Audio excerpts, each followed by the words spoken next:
Peak. Ito yung pangatlong dumating din ngayong araw, yung Mountain Peak Road Bike Expert T7000. Yes po, T7000. Ngayong model yan na 2024 model. Kasi yung nakaraang taon or 2024, meron din siyang nilabas na Mountain Peak Expert T3000. Yung 3000 na yun yung naka-Sora group set. Pero ito ngayon, ang pinakabagong road bike natin is Expert T7000, which is naka 105 na po siya.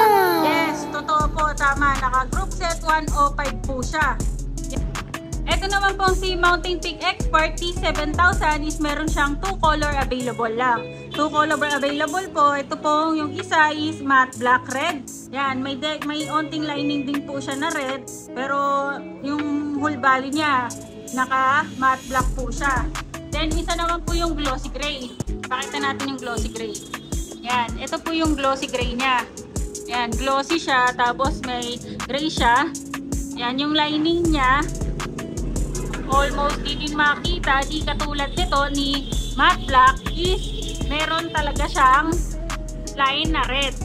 Yan, 2 color available siya at meron din siyang 3 sizes na available.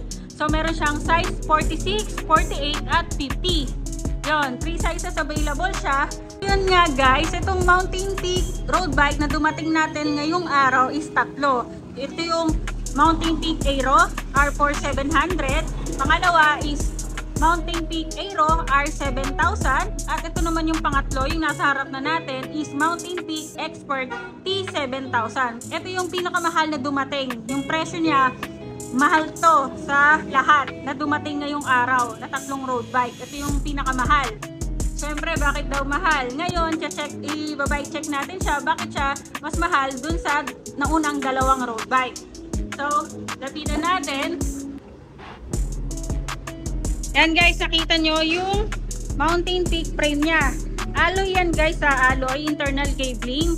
Si Mountain Peak Expert guys, nag-iisa lang siyang, yung decals niya, ganito ang design. Yan, lapitan natin yung decals. Ito yung decals niya, no? Hindi siya yung nasa gitna, katulad ni Aero, ng dalawang Aero natin. Nasa gitna yung decals niya dito. Pero ito, yan, yung decals niya, nasa bandang paibaba niya. Ganyan yung design niya. Ayan o. Nasa ilalim na yung karuktong ng Mountain Peak na word.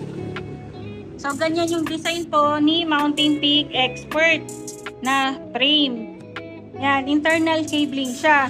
So, ito naman, yung sumunod natin is naka Shimano 105 po yung iba niyang mga gears. So, alamin natin kung ano yung mga 105.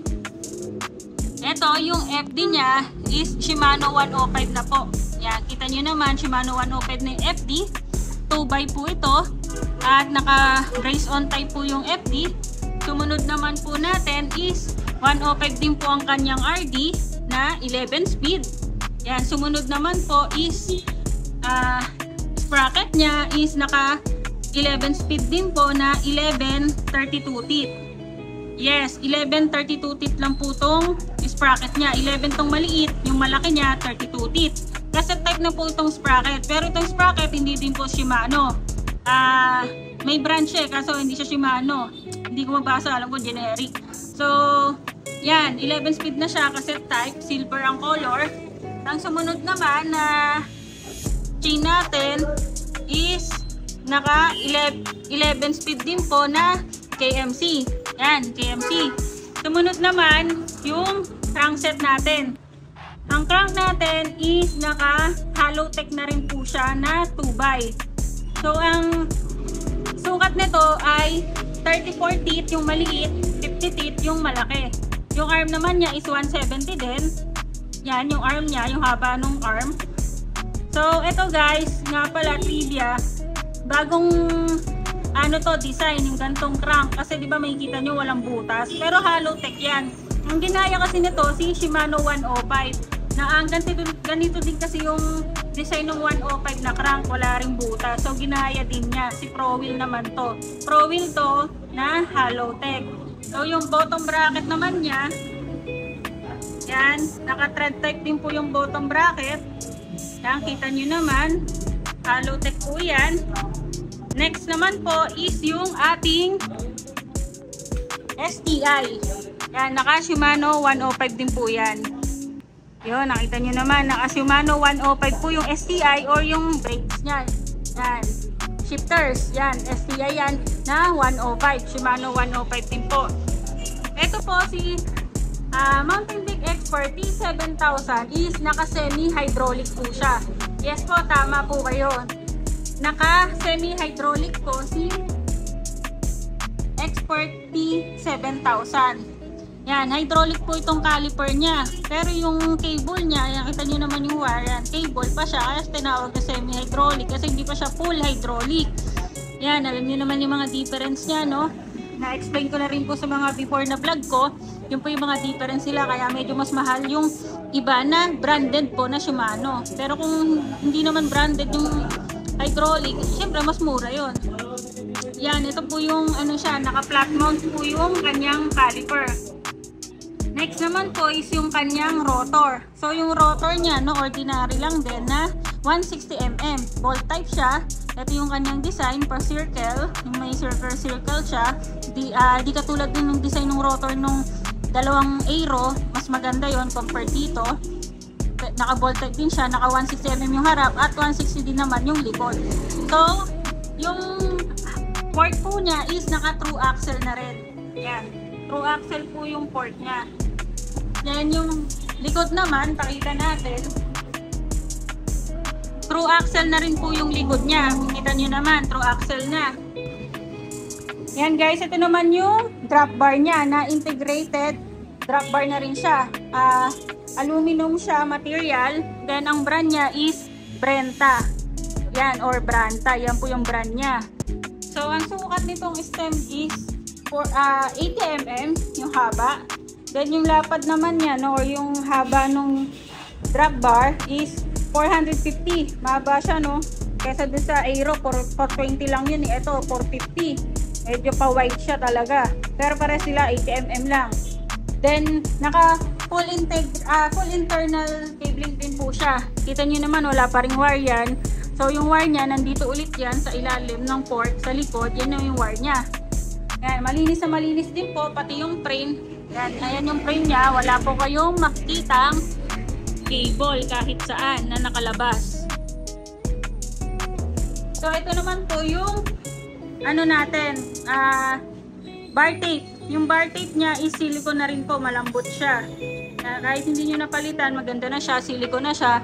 So, yung cover din ng kanyang STI, Shimano na rin po.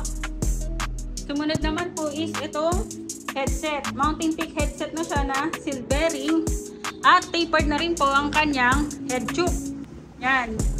Tapered ito. So, si Expert T7000 nga pala guys is naka smooth welding din po siya. Hanapin natin yung mga welding niya kung meron. Yan, dito sa bandang ano na to, seat tube, walang welding. Dito din, malinis. Smooth welding siya lahat. Kita nyo naman. Yan, dito din. Malinis. Dito din. Malinis. Yan. Wala ding welding sa bandang bottom bracket. Yan. Wala din pong welding. Kitang-kita. Sa port po natin. Yan. Wala rin pong welding. So, si Mountain Peak Expert T7000 is naka-smooth welding din po siya.